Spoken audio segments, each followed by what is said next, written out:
So, if someone does a crime, like breaking a window or drop-kicking a puppy, we put some handcuffs on them and we take them off to prison and our communities are safer.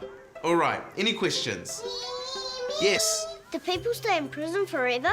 No, they don't stay there forever. They stay there for a while and then we let them back out into society. And then do they do more crimes? Nope, no more crimes.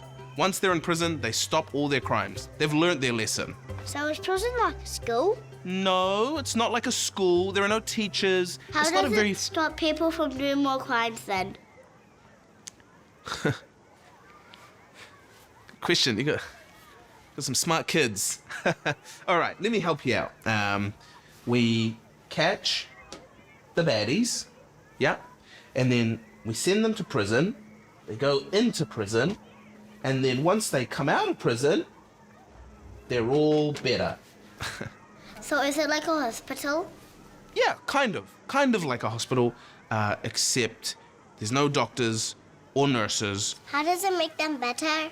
Look, kid, okay? It's simple. You go into the prison, and then the prison, something happens in the prison, okay? I don't know what it is, but I know that it works. You come out of the prison. Making a mess. Well, I mean, I wouldn't have to make a mess if you would just It's fine. You know what? It's fine. You guys just don't understand because you got small, dumb children brains and you can't comprehend complex systems like this. Be bad, go prison, be good. We all know it as adults. We all agree on it. If you go into prison, you come out and you're all better. Can I go to prison? No. No one's going to prison. You don't want to go there, kid. I want to be Peter. Enough! Stop! No! No one's going to prison, all right? None of you would survive in prison. Do you know how scary it is in prison?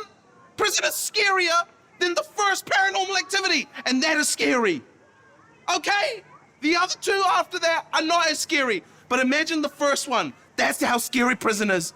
Do you think you'll last in a fight club? Do you? You won't. You don't know MMA. You'd get stabbed instantly because you're open. You walk open. You need to walk closed. If you walk open, you're a target. Next time I see you walking around the school and you're walking open like that, I'm gonna kick you in your stomach just to teach you a lesson. No prison for any of you, okay? All right, who wants to get shot with a taser? Yeah! All right, arms straight, elbows locked in. Keep your eyes on the prize. Take a deep breath and take out the target. Cops, spies, librarians. Lots of people are trying to enforce the government's rules. But which ones can throw you in prison? Let's find out.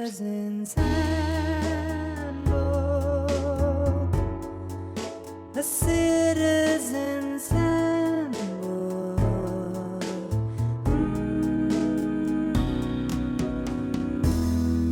The government doesn't trust you to be left to your own devices, so there are people whose job it is to make you follow the rules. And it's not just cops and prisons, there are lots of agencies out there making sure you do as you're told.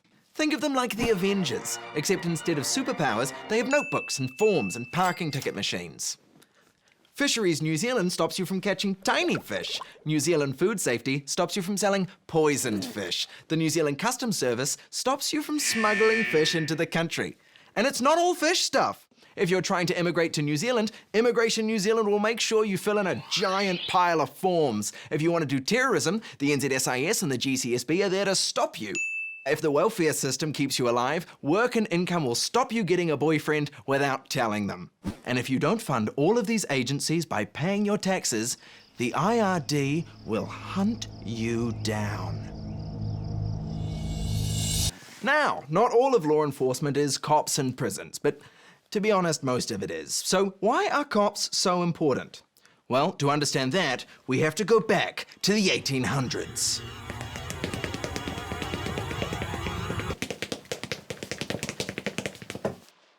In the 1800s, British settlers started to think their colonizing army was becoming unnecessary and too expensive. The colonial army is becoming unnecessary and too expensive. definitely, yeah. So they replaced them with the Armed Constabulary, which was cheaper, and that turned into the Armed Police Force, and eventually that became one big national organisation called the New Zealand Police Force. Whatever they were called, the cops wanted to enforce settler laws on everyone, but in the early days, they could only really cover the British settlements. As a result, Māori only made up 3% of the prison population.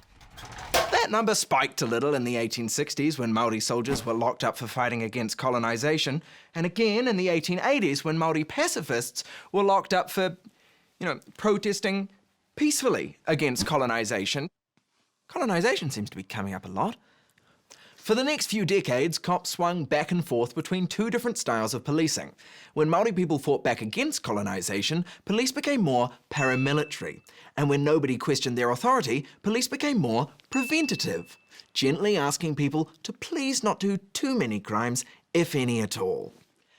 Since then, the cops have gone a little bit paramilitary whenever they thought people needed a bit more help to quieten down, like during the strikes of 1912 and 1913, the industrial protests in 1951, and the 1981 Springbok tour. Basically, whenever citizens are angry about something being unjust, the police are there to forcefully assert that actually, despite what it looks like, everything's fine.